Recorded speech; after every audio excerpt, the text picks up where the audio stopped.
Hiru errege magoak Bermeora ere iritsi dira eta ohi bezala itsasontziz etorri dira kostaldeko herrira egin duten bisitara.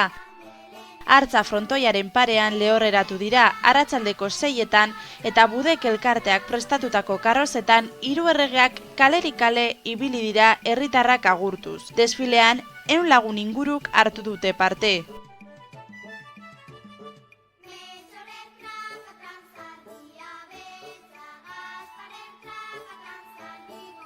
Ibilaldia bukatu ostean, errege magoak udal liburutegian izan dira umeekin argazkiak atera eta hauen azken gutuna jasotzeko.